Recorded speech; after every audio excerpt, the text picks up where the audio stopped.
Hello दोस्तों, आपका हमारे यूट्यूब चैनल में बहुत बहुत हार्दिक स्वागत है। आज मैं कह सकते हैं आपके लिए एक ऐसा टॉपिक लेके आया हूँ क्लास 12th का, जो अक्सर पूछे जाते हैं एग्जाम में। तो इसका नाम है, कह सकते हैं, पंचलाइट। ये कह सकते हैं पंचलाइट हर बार 3 नंबर के कहानी में पूछे जाते हैं। 3 नंबर या 5 नंबर के ऐसे पूछे जाते हैं। आपको पता होना चाहिए पंचलाइट क्या है। कहानी के बारे में आपको बताएंगे और अच्छे तरीके से लिख भी कह सकते हो। आपको पूरा नंबर कैसे मिल सकता है, सारी जानकारी इस वीडियो में आपको मिलेगी। चलिए अपना वीडियो में स्टार्ट करते हैं। सबसे पहले देखेंगे इस कहानी के जो मुख्य पात्र हैं, जो घटनाएं घटी हैं, उसका नाम लिखा हुआ है पंचलाइट। एक कहानी का नाम है। गोधन इसके मुख्य पात्र हैं। मुनरी जो है लड़की, वो गोधन से प्यार करने वाली एक लड़की है। गुलरी काकी जो हैं, मुनरी की क्या है, माता जी हैं। पंच होते हैं उसमें, महतो टोला होता है। रामनवमी का मेला भी आता है। सलीमा का गाना कह सकते हैं गोधन भैया मुनरी के लिए गाते हैं। और डिनर भी कह सकते हैं गुलरी की काकी के लिए बुलवाती है। और रेडियो जी, इन सभी कहानियों को हम विस्तार से पढ़ने वाले हैं।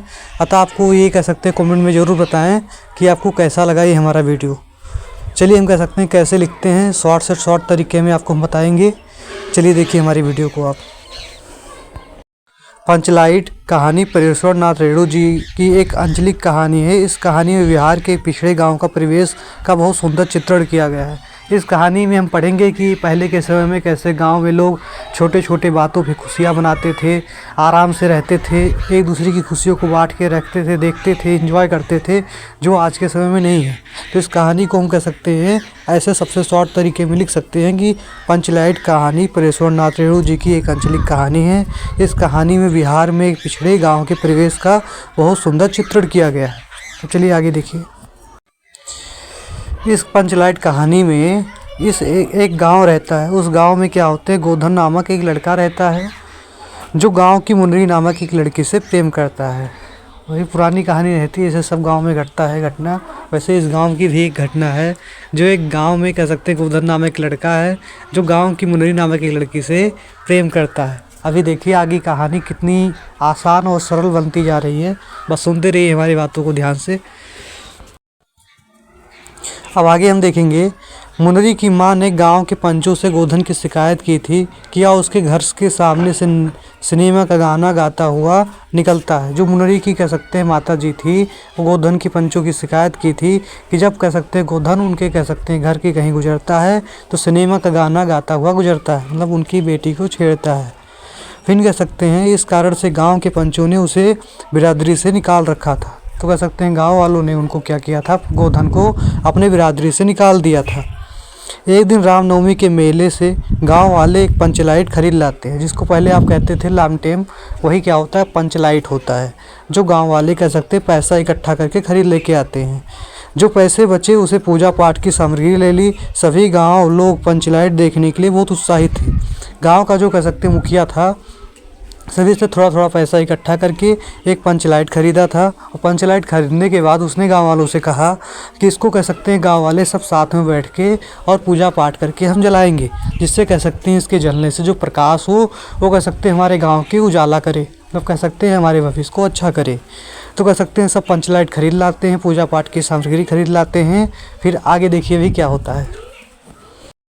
अभी हम सब पढ़ चुके हैं कि पंच वालों ने कह सकते हैं मिलके एक पंचलाइट खरीदते हैं और पूजा पाठ की सामग्री खरीद लेते हैं।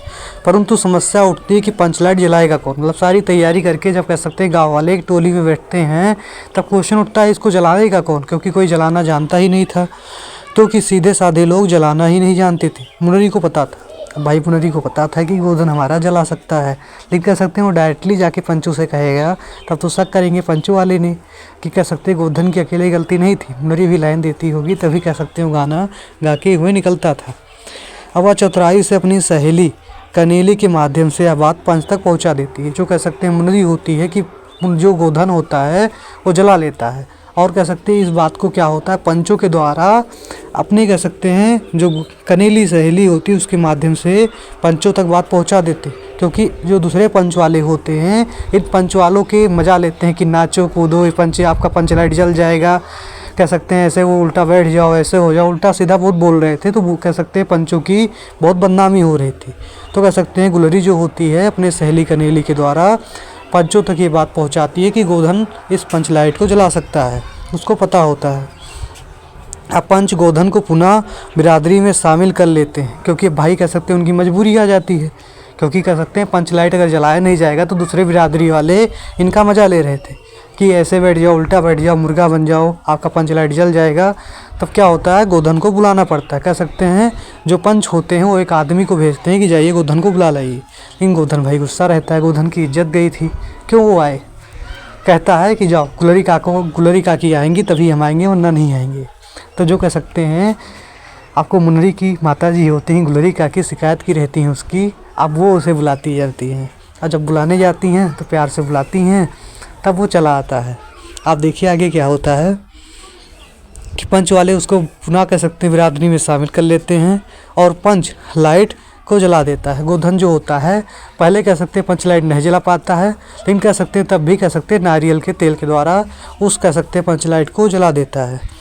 मुनरी की गुलरी जो कह सकते हैं मुनरी के वहाँ गुलरी काकी होती है वो प्रसन्न हो जाती हैं और सारे पंच वाले भी प्रसन्न हो जाते हैं पंच लाइट जलने से।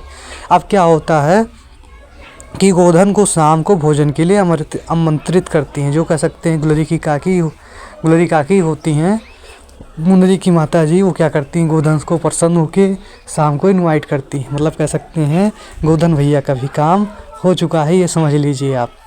चलिए अब आगे देखते हैं। पाठ में हम देखने वाले हैं कि पंच अत्यधिक प्रसन्न हो जाते हैं, उत्साहित हो जाते हैं। गोधन को कहते हैं तुम्हारा 7 खून माफ, जाओ खूब गाओ सलीमा का गाना। और पंच लाइट की रोशनी में लोग कीर्तन और भजन करने लगते हैं और उत्साह मनाते हैं। मतलब कह सकते हैं इस कहानी से हमको ये पता चलता है कि गोधन नामक युवक होता है जो क्या होता है मुनरी नामक एक लड़की से प्रेम करता है, और मुनरी की जो माता जी गुलरी होती है पंचों से शिकायत करती हैं कि जो ये लड़का है हमारे घर से निकलता है तो सलीमा का गाना निकल कर गाता हुआ बाहर निकलता है। तो क्या होते हैं पंचों ने उसको बाहर निकाल देते हैं। रामनवमी की मेला आता है, पंचों ने कह सकते हैं पैसा इकट्ठा करके एक पंच लाइट खरीद को लेके आते हैं, जिससे क्या होता है कोई जलाना नहीं जानता था, गोधन जलाना जानता था। गुलरी क्या करती है अपने कनेली सहेली के द्वारा ये बात पंचों तक पहुंचाती है, और पंचों की बुराई हो रही थी इसलिए गोधन को बुलाना आवश्यक माना गया।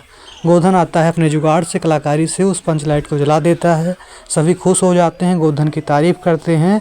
और उसके बाद क्या होता है आपको पता होना चाहिए कि जो गुलरी काकी होती हैं मुनरी की माता जी, उसको शाम को इनवाइट करती हैं खाने पे और सब खुश हो जाते हैं। पंच कहते हैं 7 खून माफ, जाओ खूब गाओ सलीमा का गाना, मतलब खूब मज़े करो।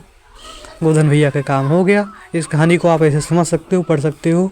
हमारा कहानी आपको कैसा लगा आप कमेंट में ज़रूर बताएं। जय हिंद, जय भारत।